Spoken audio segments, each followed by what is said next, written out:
the government should have seen this coming long ago and been preparing for it. So to go round up agitators or people who are protesting because they can't even live and don't have enough food, that's a no-no right there.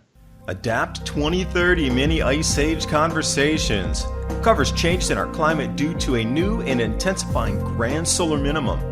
In the media, overlooking, downplaying, or burying cold weather changes occurring on our planet. This is in order to keep the global warming agenda steaming full speed ahead. I do this podcast and radio program because we need to begin conversations on how to adapt our food growing strategies long before 2030 as agricultural zones shift, affecting global crop output, but very few mainstream media outlets are talking about the most important issue of our time, cold weather crop losses. Our sun is going through a 400-year cycle, which has effects on our weather patterns as our magnetosphere weakens and the jet streams go out of flow. It's not CO2, it's not you, it's the sun. Are you ready to thrive in the Grand Solar Minimum? Then join me for Mini Ice Age Conversations. I'm your host, David DuByne. Yet on the other side, over on the West Coast, it's warm. So when you see these colliding air masses, which we saw over Asia, northern Asia, you could see where these colliding air masses were going to be of extreme cold on one side of 25 degrees below normal temperatures, and then on the other side, like 15 degrees Fahrenheit above normal temperatures. And where that line was very distinct, it made like a ribbon rope in the atmosphere. You could actually see it. That's for the 5+ feet of snow dropped over Qinghai in China. As I was looking up these stories, I came across a really interesting blog post on notrickszone.com. And what they were showing is, according to the recent paper by Chou Jinzhan, extreme precipitation events in China have declined over 90% since 1961, meaning that it's getting drier in China. And this matches up perfectly with the 400-year cycle, at least 400 years, because every grand solar minimum, the Chinese dynasties collapse due to the exact same events. They can't feed their people, there's drought, and the emperors change. Now, just if you're a history buff, I encourage you to try to find fault in my statement here. There's never been any Chinese dynasty ever that's lasted more than 400 years. And once you start to put these heavy events of the grand solar minimum on the 400-year time scale, you start to go, whoa, that matches perfectly. And that's exactly what I did. I matched up the GISP ice core data with the collapse of the Chinese dynasties, and they match up perfectly where the larger drop-offs in temperature are. Well, this new paper now puts those large drop-offs in temperature equal massive drought in northern China, central China, and that's exactly where they're growing crops. Now add into this today's world where we have all these trade tariffs, and everywhere you look in the news, every headline is about China food, America food, China food. Why is that? Every time you look at China and America, they're feuding. It's about food. And here is the nail in the coffin, if you will, proving that China dries out into pretty dry conditions in the grand solar minimums. And guess where we are? Heading into another grand solar minimum right now. So I could see why Xi Jinping, the leader of that country, has turned into a new dictator himself. He's turned into a new emperor. The control of social media there is beyond anything Orwellian. Orwell would be like, oh my God, I can't even believe that it's possible. Orwell would have to rewrite his books just for this case study in China. Social credit scores. You're not allowed to share any types of weather information across the social media that hasn't been first verified and put into a approved news source. Because if I share a snowstorm, for example, that snowstorm that just happened in Qinghai, if I don't pull from a source off the state-run media like CCTV or something, if I post my own video and my own images of my own village or town that hasn't been reported on in the local news first, that is illegal. All the censorship going on in China across everything. Well, they've been pretty censorship about, the politics, political views, religious views, etc. Understood. They're trying to keep almost 1.5 billion people together peacefully, harmonious society. But when it comes down to them banning weather information, you know, and I know for sure that the reason they're banning and making spreading of weather events illegal is because they're coming back in the Grand Solar Minimum and they don't want people sharing the crop losses.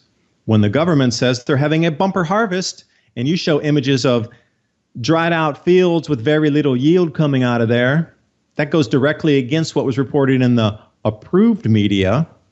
So what are you going to believe? Your own eyes? You're going to believe a fake news headline from CCTV. So China's already bracing itself. It knows what's going to happen there. I mean, it happens every Grand Solar Minimum. China collapses, period. I could see why they're over in North Africa with all the rail lines out to the deserts where the deserts are now blooming again. They're going to grow food out there and send it back to China because they're absolutely going to lose the northern regions of grow zones.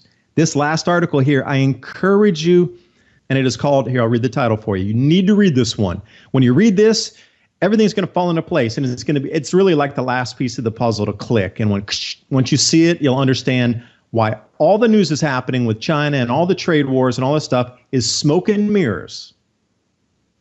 And you will see this last piece, and it will be crystal clear. You will be able to pull the curtain back and see what's behind it. It's called Extreme Precipitation Events in China and Australia show no increase at all over the past decades. And also the paragraph that introduces what the abstract is about also talks about the authors find the probability of rainy days has decreased over time for over 90% of the surface area of China. And the extreme precipitation events and annual precipitation has decreased for most of the area in China. Understand what that means as we move into this Grand Solar Minimum. It's going to get drier there. And not a little bit drier, like significantly much drier. If they're not able to grow their crops, they're going to have 1.5 billion hungry people. China can only control food prices so much. Their economy is imploding as we speak. They're having street protests due to decreasing real estate values. The students who even have PhDs can't find jobs. If you have a master's degree, good luck. You are like 16 millionth in line to get anything. The students are barely struggling, living at home with their parents. If they are living and have some job, it is a very low wage because it is so competitive that people will take literally anything at subsistence level just to get out of the house and get to a city and work. They will take, the wages are ridiculous, like $1,000, $1,200 US a month for a doctor and thing. It's crazy how low the wages are there. It's just such a vast labor pool clamoring over each other's backs to get a job, at any pay. I will take anything, and work is the mentality.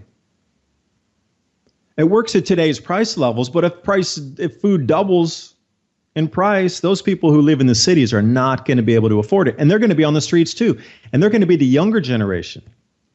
Now, the protests right now, the street protests in Beijing, I might add, Beijing street protests, these are the older people who are complaining about real estate values falling.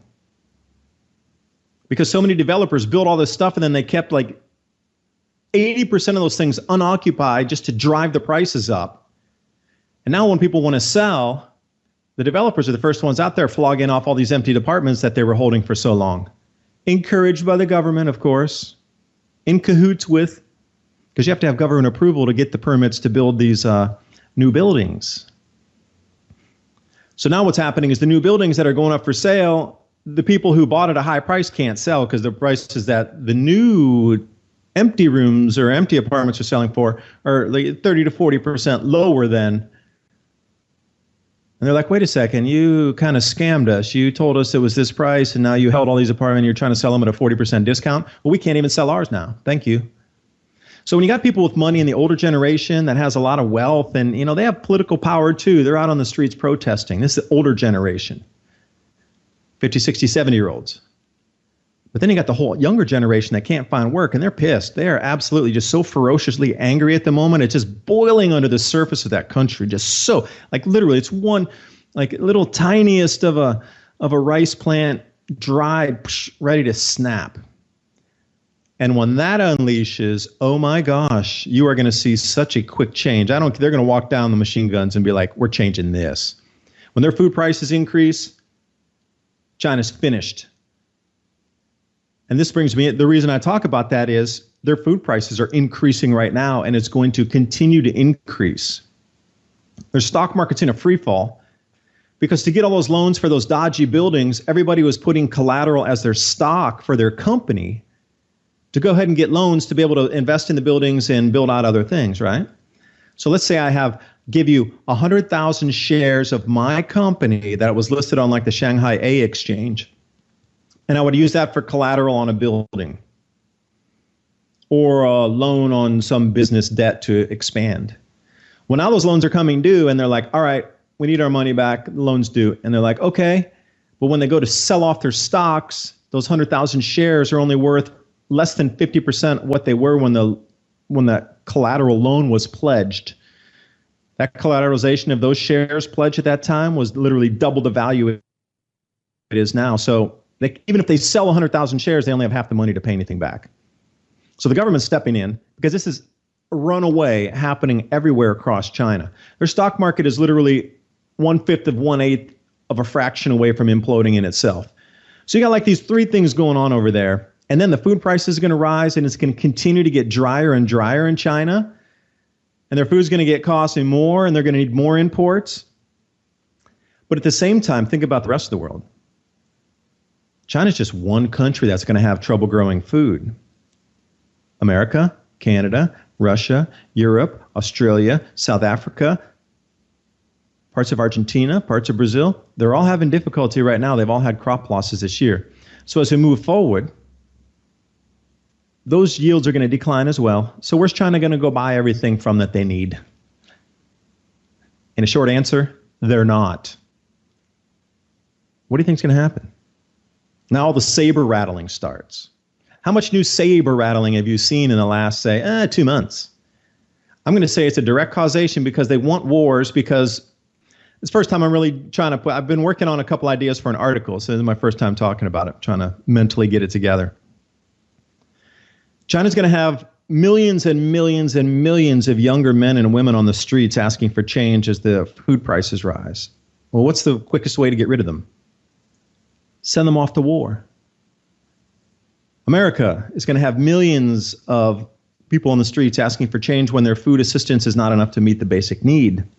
They're going to be agitators. How do you get rid of them? You start the draft and send them off to war. If they get killed, doesn't matter. You're trying to get rid of them anyway. From the government's perspective, I personally don't approve of that. But you can see where it's all ending up.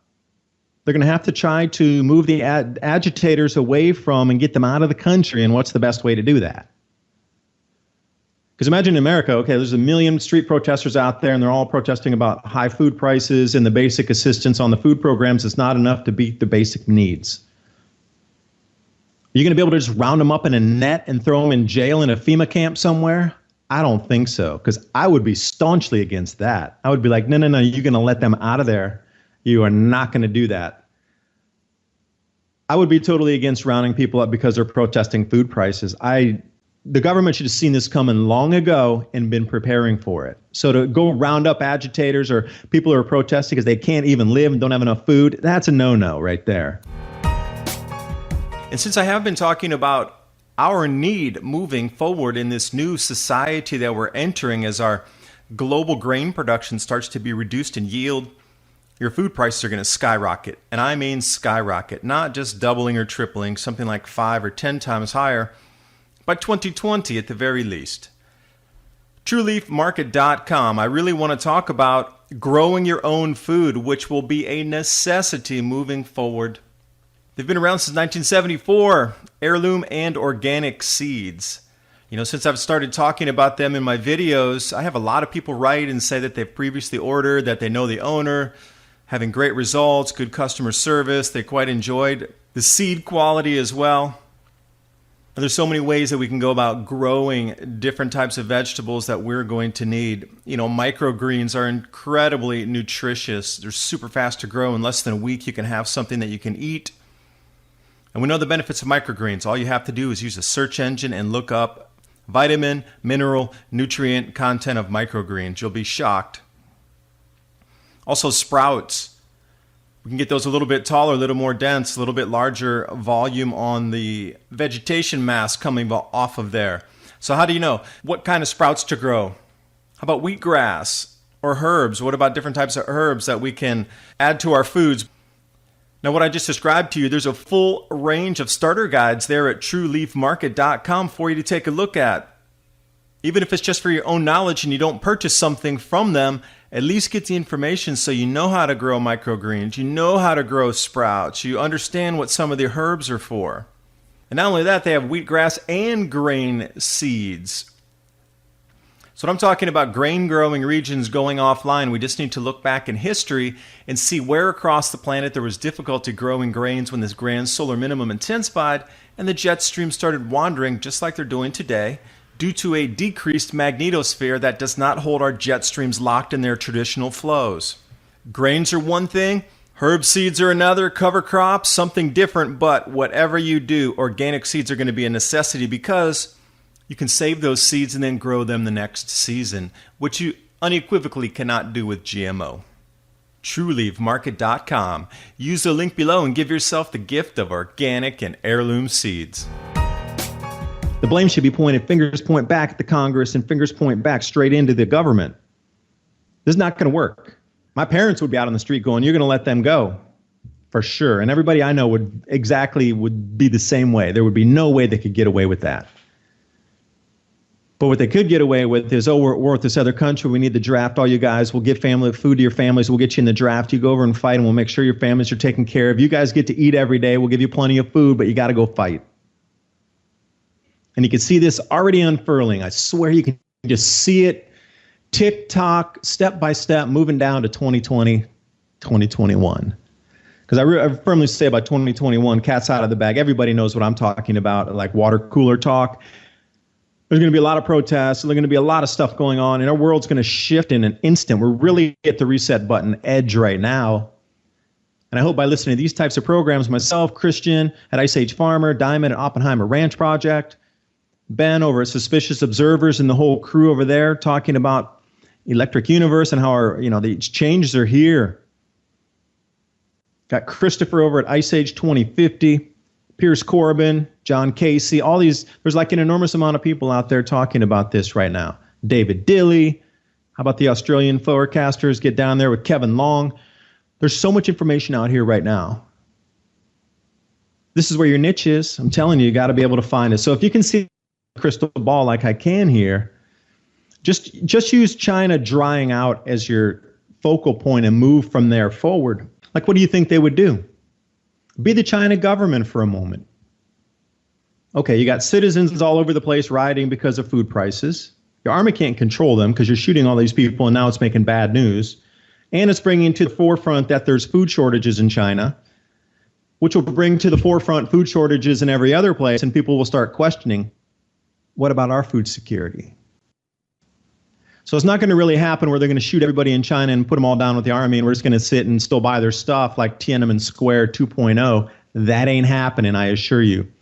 There'll be too many people anyway. It'll be millions at this time, not just a few thousand students. It will be millions of protesters in these going off at the same time. What would you do? Take control of the country for a moment. What would you do before the food riots start there because of the high prices and the unemployment and the collapse of the stock market and the collapse of the housing prices?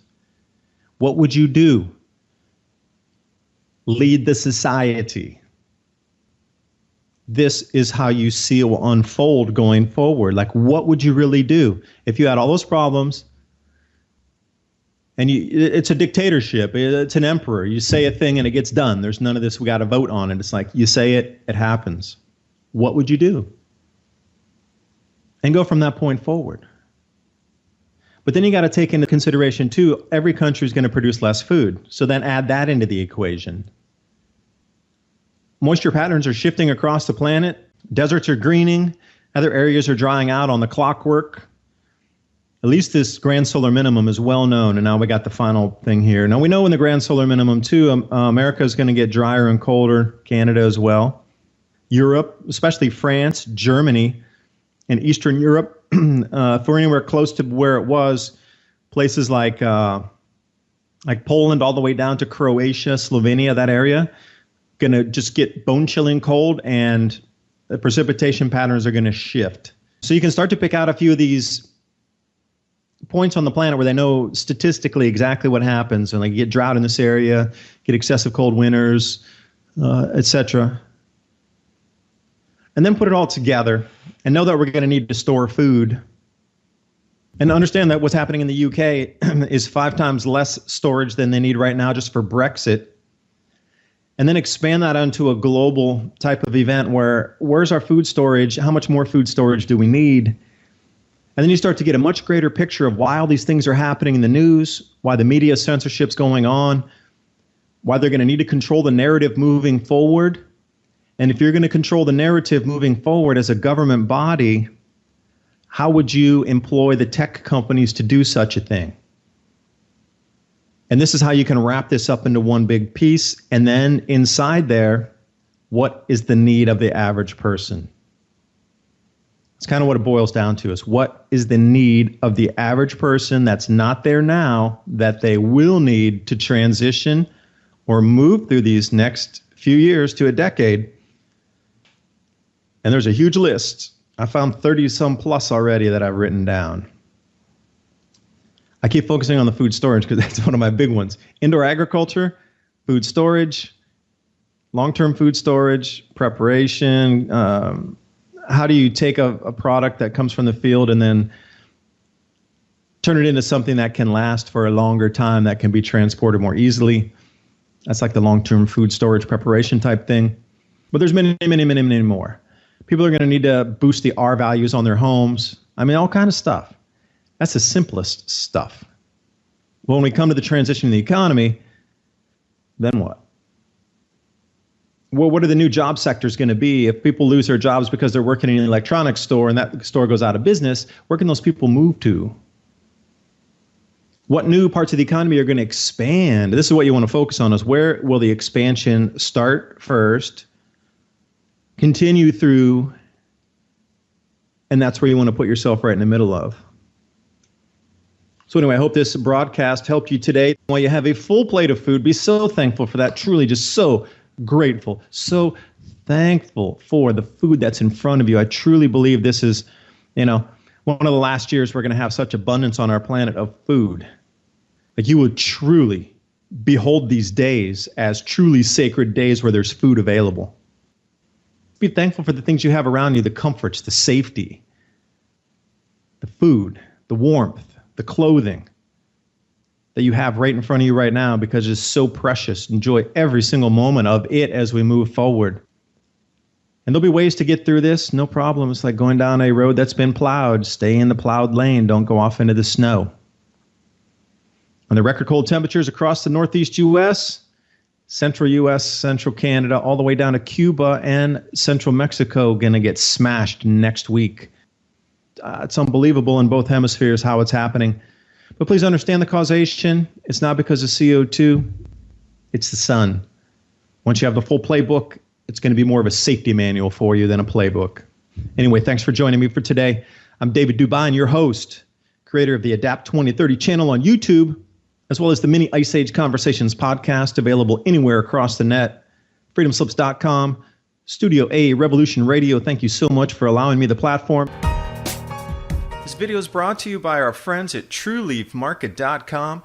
Heirloom and organic seeds for any grow zone on our planet.